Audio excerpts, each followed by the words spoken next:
హైదరాబాద్ మణికొండలో మాజీ కౌన్సిలర్ పద్మారావు రెచ్చిపోయాడు. ఇప్పటివరకు 2 కోట్లు వసూలు చేశారని అసోసియేషన్ సభ్యులు అడిగారు. దీంతో జనరల్ బాడీ మీటింగ్ లో కాలనీ వాసులపై దాడి చేశాడు. బూతులు తిడుతూ స్టేజ్ పై నుంచి దిగి పిడిగుద్దులు గుద్దాడు. పద్మారావు అనుచరులు కూడా ఈ దాడిలో పాల్గొన్నారు. వెంకటేశ్వర కాలనీ అసోసియేషన్ పేరుతో పద్మారావు అక్రమాలు చేశారంటూ కాలనీ వాసులు ఆరోపించారు. అసోసియేషన్ 2గా చీలిపోయి ప్రెసిడెంట్ ఉపేందర్ రెడ్డితో పాటు సభ్యులు కూడా అవినీతికి పాల్పడ్డారని తెలిపారు. నిలదీస్తే దాడులు చేస్తున్నారని వాపోయారు.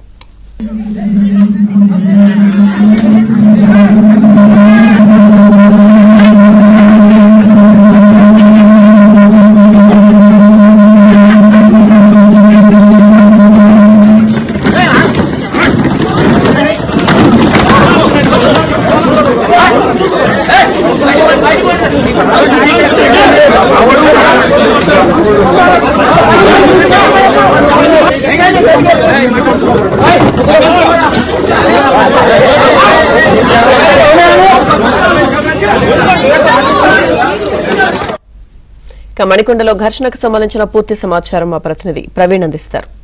ప్రవీణ్,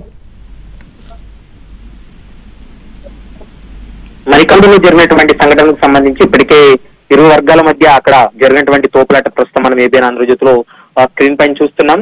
అసోసియేషన్ సభ్యులు అసోసియేషన్ పేరుతోటి అక్రమాలకు పాల్పడ్డారంటూ కూడా ఇప్పటికే అక్కడ ఉన్నటువంటి స్థానికులు కూడా కొంత జనరల్ బాడీ మీటింగ్ లో నిలదీసినటువంటి పరిస్థితి కనపడింది. దీంతో అక్కడ మణికొండలో మాజీ కౌన్సిలర్ ఉన్నటువంటి పద్మారావు అక్కడ ఉన్నటువంటి రాజ్కుమార్ అనేటువంటి వ్యక్తి పైన విచక్షణ రహితంగా దాడి చేయడం జరిగింది. బూతులు తిడుతూ స్టేజ్ నుండి కిందకి దిగి వచ్చి పిడుగుల వర్షం కురిపించినటువంటి పరిస్థితి కనపడుతుంది.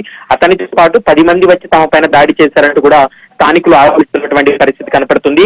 వెంకటేశ్వర కాలనీ అసోసియేషన్ పేరుతోటి అక్రమాలు జరిగాయంటూ కూడా ఇప్పటికే కాలనీవాసులు ఆరోపిస్తున్నారు. ఎప్పుడూ కూడా అంటే ఇన్ని సంవత్సరాల్లో ఎప్పుడు కూడా మీటింగ్ పెట్టలేదు. మొదటిసారి మీటింగ్ అయినటువంటి సమయంలో 2 కోట్ల రూపాయల వ్యవహారానికి సంబంధించి 2 కోట్ల రూపాయలు వసూలు చేసి అక్రమాలకు పాల్పడ్డారంటూ కూడా అక్కడ ఉన్నటువంటి స్థానికులు కాలనీ వాసులు నిలదీసినటువంటి క్రమమే ఇరు వర్గాల మధ్య కూడా అంత వివాదం తలెత్తింది. దీంతో ఒకరిపై ఒకరు దాడి చేసుకున్నటువంటి పరిస్థితి కూడా కనపడుతుంది. ప్రస్తుతం మనం చూస్తున్నాం పద్మారావు అతను విచక్షణ రహితంగా దాడి చేసేటువంటి అంశాన్ని అయితే మాత్రం స్థానికులు అయితే చెప్తున్నారు. ప్రస్తుతం పోలీసులు కూడా ఎదుర్కొని ఇరు వర్గాలని కూడా సంపజేశారు. మరోవైపు జరిగినటువంటి సంఘటన పైన పోలీసుల విచారణ అయితే కొనసాగుతుందని చెప్పుకోవచ్చండి.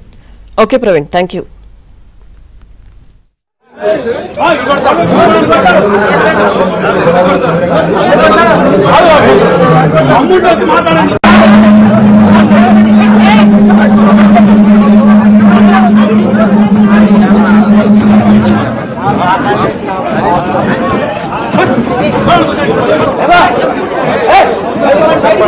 మాట్లాడుకుంటున్నాం